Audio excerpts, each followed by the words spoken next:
How did you do that?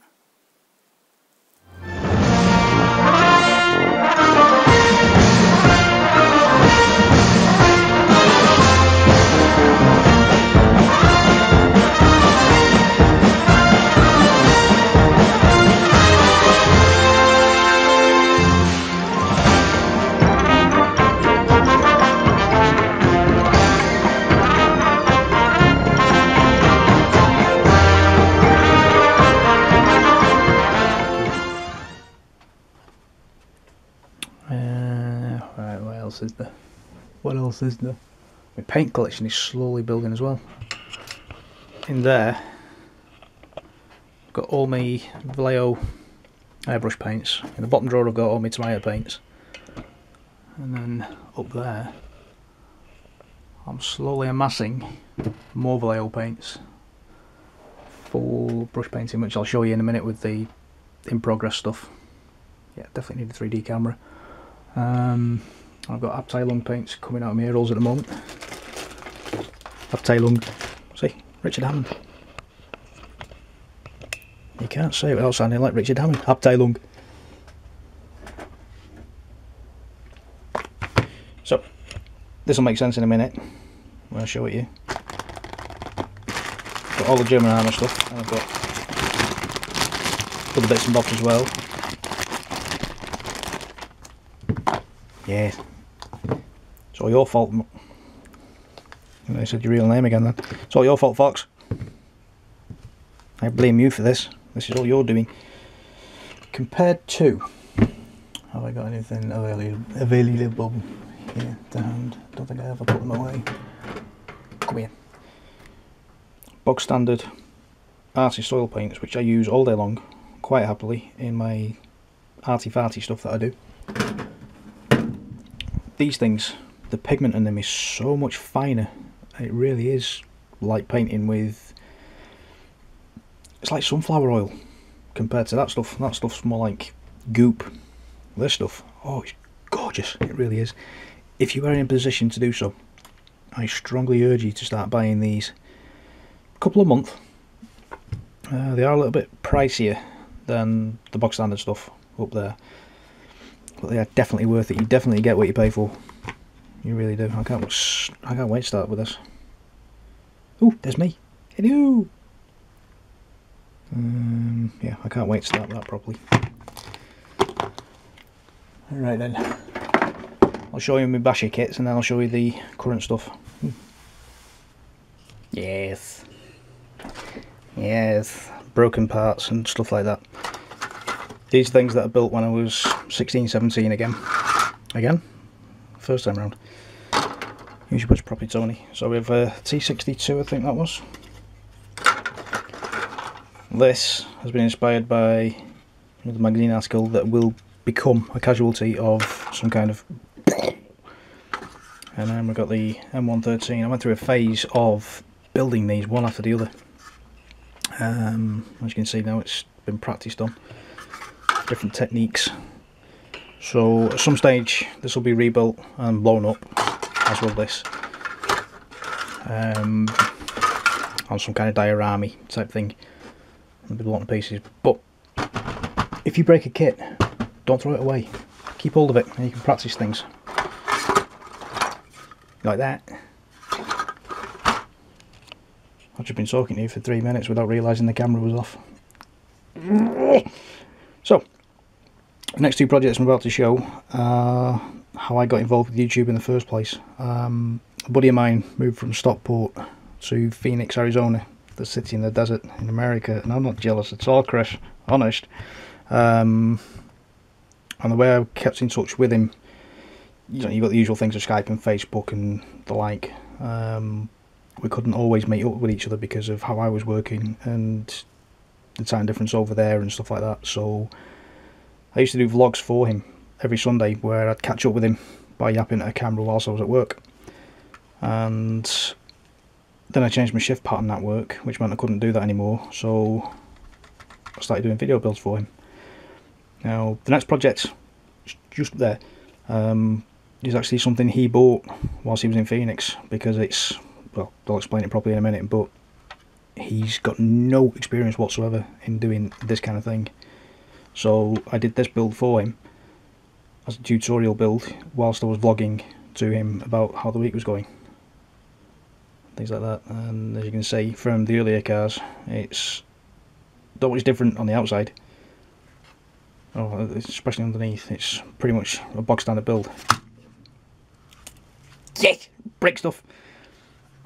But the top, rather than being brush painted like the others were, this was actually airbrushed and masked off and things like that, so I could teach Chris how to do it.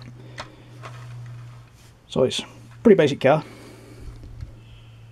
and this is why I'm going to show you this separately, because it's this fella. Yes. Now, one of my subscribers, for the life of me, I do apologise, I can't remember your name right now. You're about to build one of these, you just started it. I'll put your name here somewhere. That's what mine looks like. Now, this is about 2 years old. So it's around about the time I did the two Vipers. And if you look very, very carefully, right in the back, right in the back right corner there, you'll see some wires, because hopefully the battery's not died.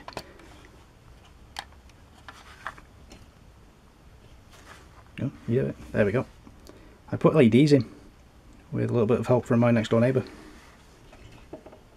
Now, hindsight being the wonderful thing that it is, I've glued the battery, which was a square 9V battery, in there, and there's a switch for it. But Chris decided that he wasn't up to building this thing and brought it home for me as a birthday present. So as a thank you, I not only did the video build for him, I did the LED too.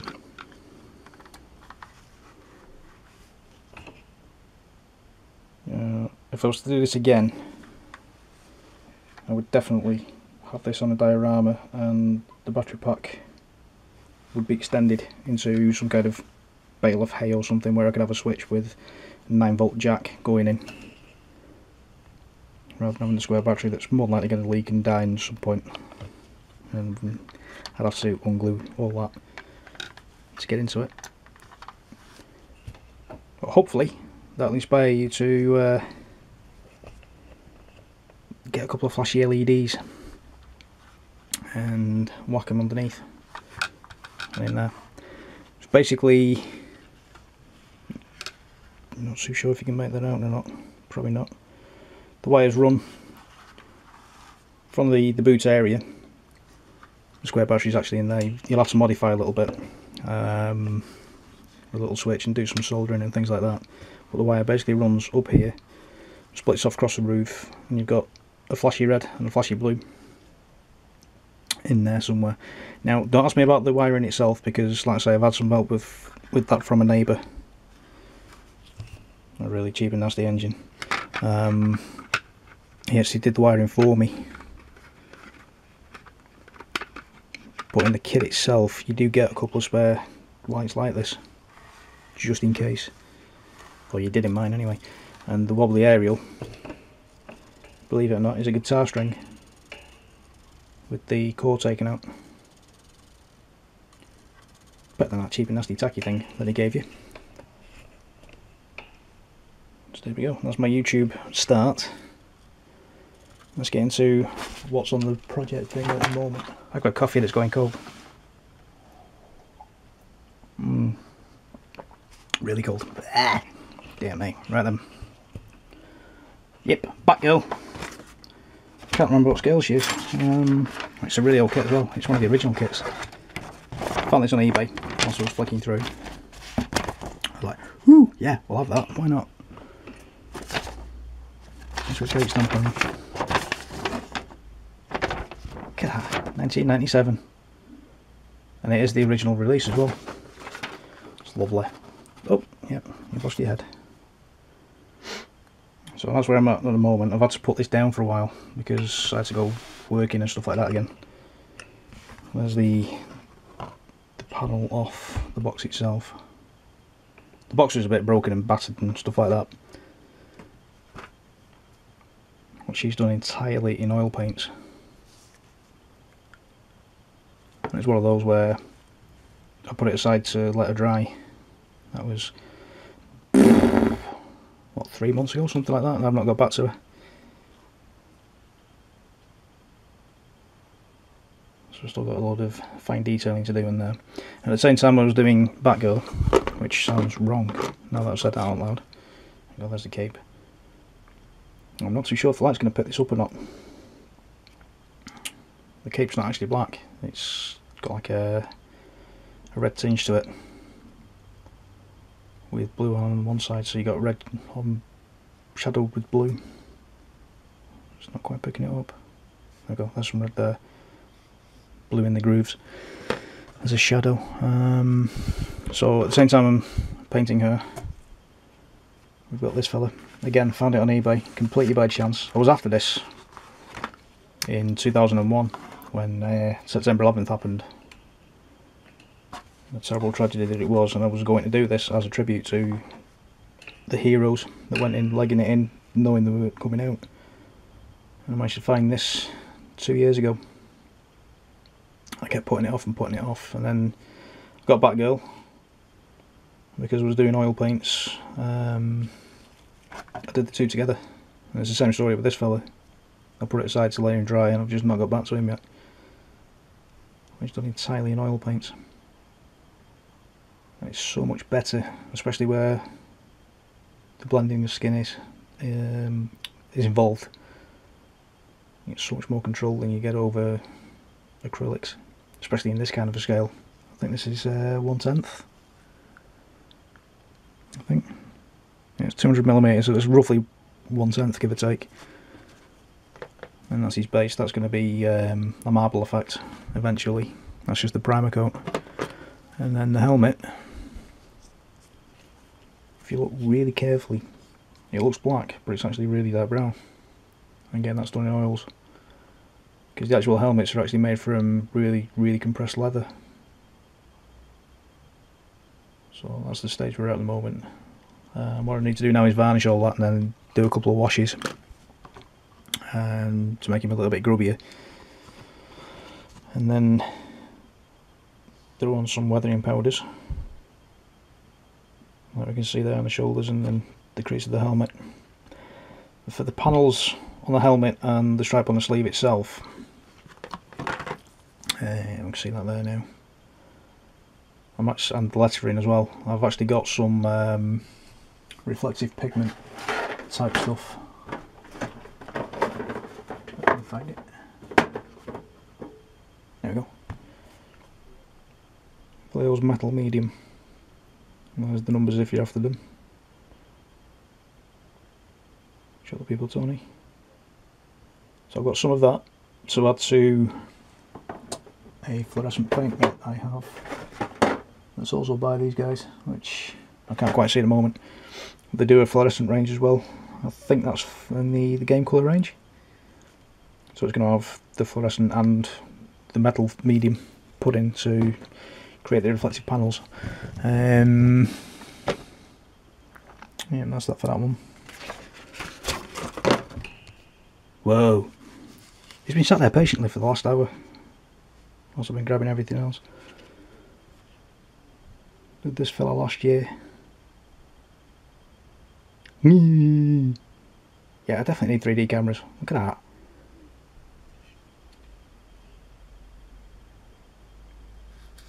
The detail in his figure is made out of white metal. Something like that.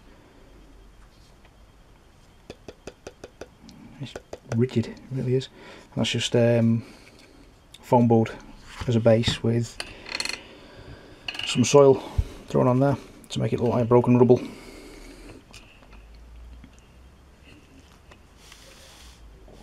Oh, my dad's shouting at the TV again.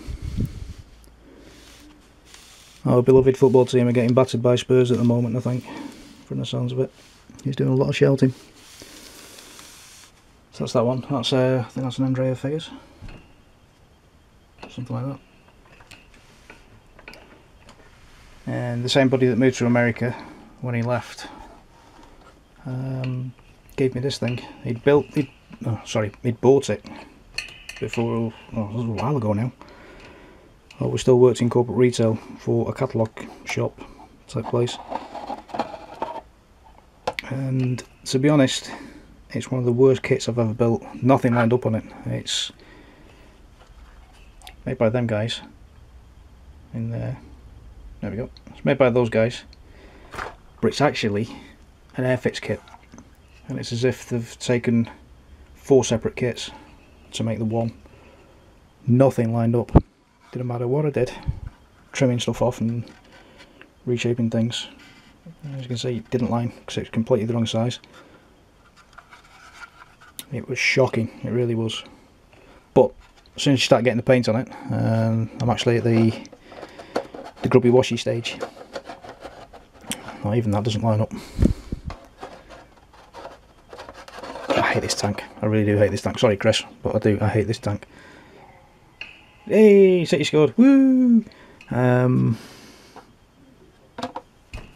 Actually, let's just get a cotton bud. This is one of these clay wash type things.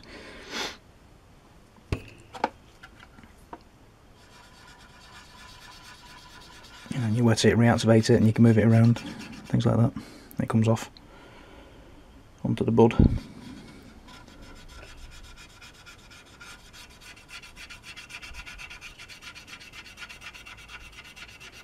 Just to degrub it a little bit.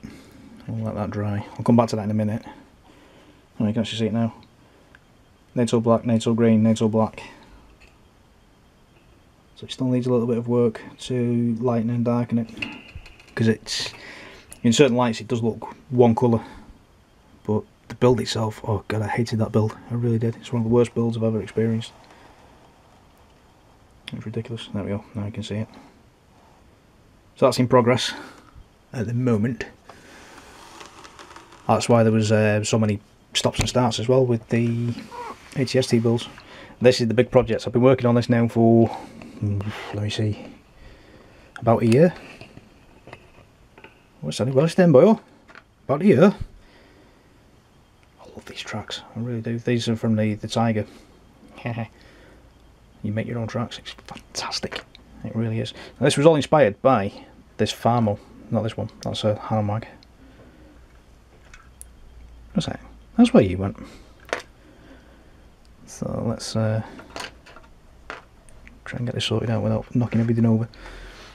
I've been after this Farmo since it was released, and it was a ridiculous price. It really was, for a long time. And then there's a shop in Liverpool that I drive past on my driving lessons every now and then, and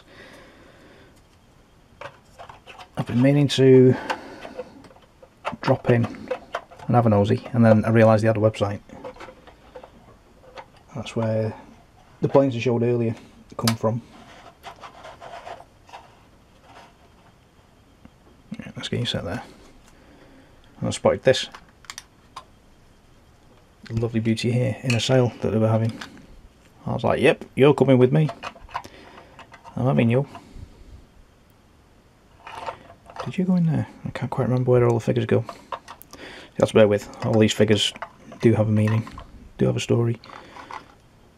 These are the mechanics, anywho, because as anybody who knows anything about armour knows, the Tiger was very, very fond of falling over and breaking and not working properly. And the Farmo had to come and rescue it every now and then. So there's all the bits. This kit is gorgeous. It really is. So detailed. Oops. And you build working tracks.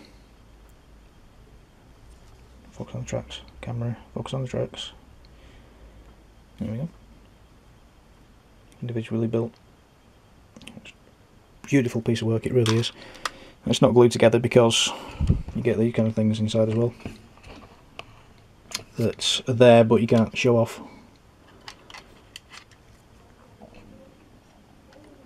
Ooh! I think our beloved football team are doing better now. Let me get the other side. If you look at the pads, I had at them with my Dremel type tool, because otherwise it was just boring blocks like that. And in real life these things do get a bit of a battering, so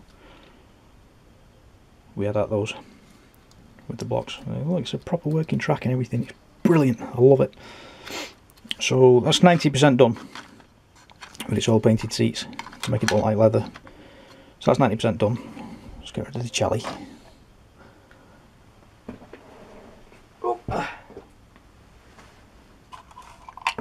And the diorama that this will end up being is called Old Meets New. Like I say, forget the figures for the time being, because I can't remember how they go at the moment. So I can have a broken down tiger, facing that way I think it was. The Famo in the middle. And then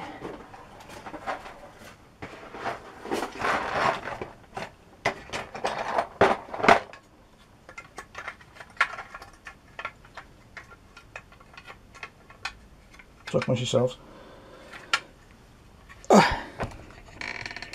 The Panzer IV knocking about with his crew hanging over, and the crew are going to be intermingled, and basically the crew are going to be saying, "Nah, you call that a tank?" Because that's basically what happened, so I believe. At the time when the Tiger was in production and doing field tests and stuff like that, and actually turning up on the battlefield and breaking down all the time. So it's going to be roughly like so, ish, kind of. Maybe like that, I'm not too sure yet. So we can get everything in. Yeah, it's going to look busy as well. And then, oh.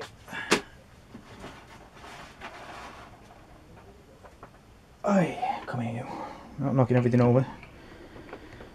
There's the rest of the figures. I'll talk you through those properly in a second while I get some space.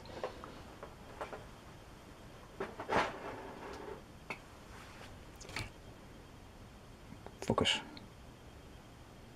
So, as you can see there from the figures, there are very, very obvious light and dark patches and strokes and stuff like that. The idea is, as you move away, it blends in as one, because that's roughly the kind of distance you're going to be looking at it.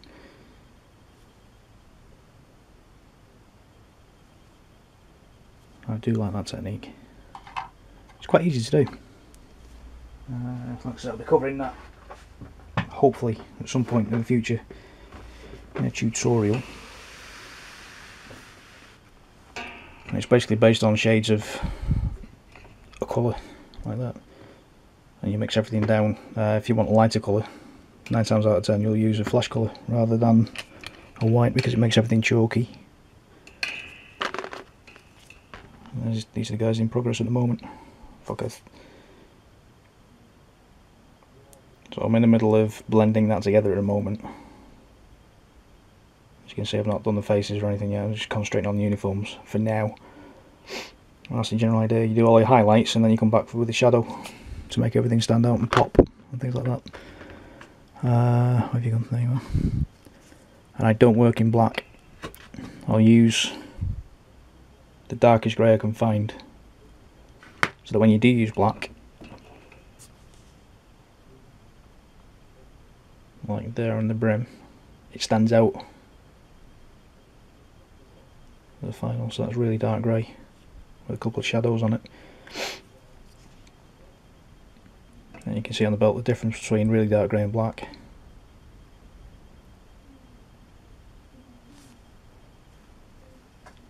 Right, you go back there. Then we've got the Hano mag, and then that's my first attempts with MIG weathering powders. I was quite happy how that turned out.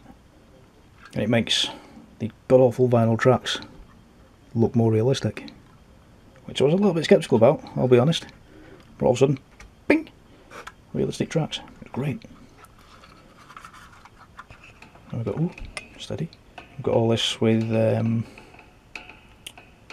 paint chips done by sponges and brushes. So you can see there the really big, do you come off? Yeah, you do. The really big chips are done with a brush, and then you get all these little scratches that are done with a sponge. It's a cracking technique. I like that one. I like that one too. Just stops it looking boring more than anything. So 90% done on all parts there. I'm done with that one. I'm sick of saying that one. It got on my nerves after a while. I've still got to do the filter washes on these, which will be different now. I was going to do standard. No. Ooh, what's the word? I can't remember the word I was going for now. Anyway, it's going to be the ordinary filter wash that you do, where you cover everything in a thinner and then dot and dab different colours of oil paint on, and then blend it all together. There are videos that explain that a lot better than I can actually tell it. But now it's just going to be a gunk wash of one of these colours. It's not going to be that colour like we did with chicken buns. Now then, there's a reason why you're looking at a wall and not at my desk. My stepson did that for me. Oh, good grief, that was 4 years ago. Bloody Nora. No, I do feel old. Anyway, there's a reason why you're looking off there, because look at that monster. Now, a lot of you guys are building the Millennium Falcon, I believe, from the magazines and stuff like that. This is my magazine project. Don't know if you remember the Tiger tank from a couple of years ago. Yep, I'm still building. Now this project's finished 2 years ago, something like that. They stopped sending parts out. I'm still building the bloody thing. So be warned. Stay on top of it now, whatever it is you're building, especially if you're building the Millennium Falcon. Otherwise you'll be at this stage where you're just full of base coat and then you give up because you've got that many parts to build and stuff like that. That's the interior of the turret, obviously. It's all base coated only. I've not done any weathering at all yet, because there are that many parts to sort out. So I need to put you over there safely. Safely, he says. Yeah. Have you seen this room?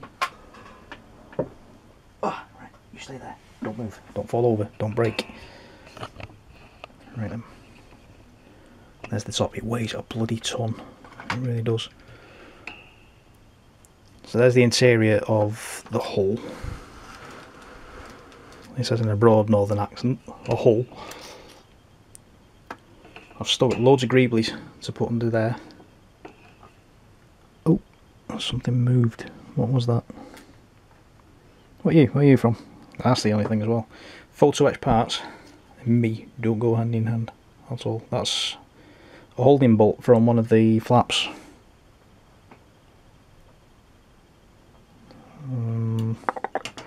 Which I've got a feeling might be one of these. Yeah, it is. It's that one. So that's the holding bolt for that flap. Yeah, I don't like photo etch, especially that small. And then you get the engine blade. The engine itself, if I remember rightly, was the exact same size as a 24 scale Mini. It's huge, and there's bits that fall off it and everything. It's absolutely massive, and it weighs, that in itself weighs a ton, because it's all metal with a few plastic greeblies. So obviously all that needs detailing yet. It needs weathering and oiling up and gunkifying and stuff like that. So it's all breakdownable. It's a museum scale, or museum standard piece, apparently. And you get the firewall there, things like that, and then you get all these. All this kind of stuff here will be covered up by some kind of plating eventually.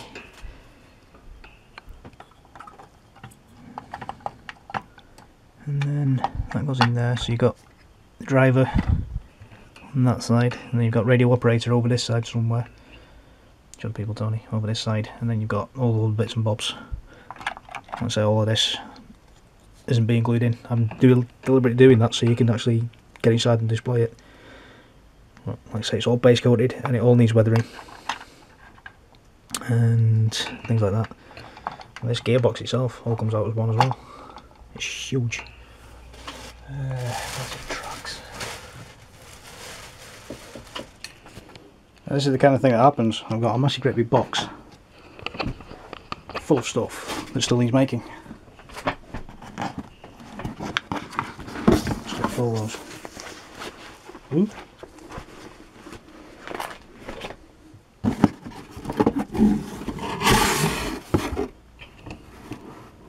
So the detail greeblies, and you've got something ridiculous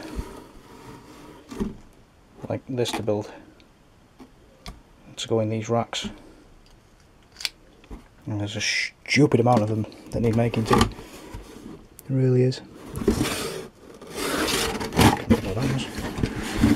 we've got that. And we've got all the greeblies for the wheels to finish them off. So that's in these two boxes. And then individual tracks. That are that long you can actually wear them as a belt. I've got my glove snagged in it. Get off my glove. Get off my glove. Yeah, look at that. It's huge. I can actually wear that as a belt. It's ridiculous. So that's just one track. And it weighs a ton. And obviously that's the other side. So all these need sorting out yet as well. They were fun to build, they really were. And it's actually done like a real track too, with the pins and everything. It's great. Half the pins were bent when they arrived. Half of these holes needed re-drilling. The amount of money you'd spend on it, you'd think they'd get it right. But no. You can't just go into a straightforward build, you have to do it and you have to sort it out. Okay, I'll put him back in now. Alright, leave that. Stop messing. So that's that. And then, what was in there? I can't remember what's in there now. Oh, there we go. Oh, 88 round, 88 round. More storage for 88 rounds. More 88 rounds. More 88 rounds. Ugh. What were these? Ooh! Look, we've got labels and things. I can't remember what they were though. I remember what those were. They're connecting the top hull, top half of the hull to the lower hull. More storage for 88 rounds. More 88 rounds. Even more 88 rounds. More 88 rounds. And then topside greeblies and water packs and ammunition packs and gas mask holders and what else was there? More topside greeblies and shovels and things. So it's, yeah. Try not to save everything up to do it all in one go, otherwise it'll just sit there like mine is, not being done for years and years and years afterwards. There's your warning. Get on top of it now so you don't end up with this kind of thing going on. And you lose interest in it and then real life takes over. Can you take the dog for a walk? Ugh. You know what I'm talking about. You're there yourself already, aren't you? Yeah, aren't you? Yes, you are. And then we come back full circle to how you guys have found me in the first place. First with this fella. Say hello. Right, so I'm actually ready. You look like you're doing a Michael Jackson thing now. What are you doing? Nope. The shoulder thing. The trailer. No, stop it. No, stop. Stop. No, don't do it. Don't leave. No, stop making him. No, leave him. Leave him. Leave him. Stop it. No. And then we have chicken buns, which is how a lot of you have found me, and I really do appreciate you being here and sharing that journey with me, because you've unleashed a monster now. That's it. You've had it. I'm gonna carry on filming and stuff like that and Cheers, cold brew. So I'll be tormenting you from now on, forevermore. So, that's the journey from where I was to where I am now. We've still got, over there somewhere, what's to come.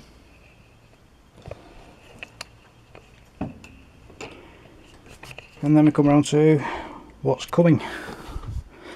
That one's next. That's the next video build. I'm starting that one later on. We've got all these that still need doing. That one I picked up really cheap as well. That was on offer. Can't remember who it was with now. But it was like half price, something daft like that. So I jumped on that. That's the original kit from the 88 that I showed you earlier, which is that fella. So I'm redoing that one. I did enjoy that one. I'm going to do a proper diorama for that one. And then that's to go with the rest of the World War II planes that you saw earlier with this crew. I've always liked these things. I've always wanted to build one when I was a kid. Never got around to it. I've picked that up off eBay for about £4. That's to go with the 2 Vipers. And I'm actually talking with my next door neighbour at the moment about doing an LED for the eyes. So he's working on that for me. I'll let you know how that goes. And I've got a thing about Vietnam as well, which is why I kept buying the M113. I'm doing loads of those. I love Phantoms too. Surprisingly, I've only got one big Phantom up there that I'm not showing you because it's and use that for testing new techniques on. And then I've got this tiny little thing here, which I actually started building.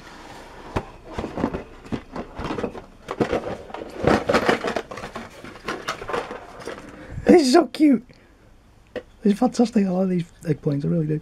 I started building it and then I put it down. There's another one that I've not got around back to. Oh, yeah. You don't like when I walk. Yeah. Yeah. And this thing. Can't wait to start working on that one either. But, no, you're waiting for those.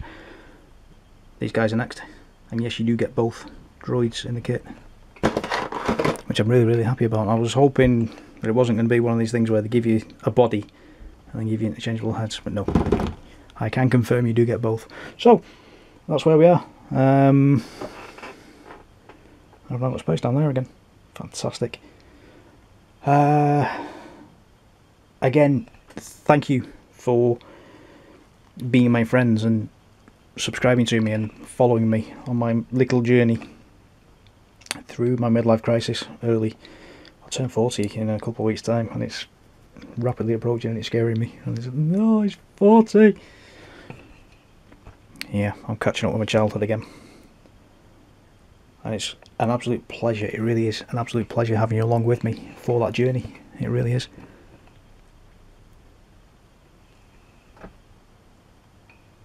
Yeah. I better get building. I better finish off some of the other things as well. Yeah. Anywho, I'll do it for now. I shall see you for part 1 of this. And you had forgotten something. I never want to see a jerry can ever again. Ever. Ever. No. Ever. Again. Ever.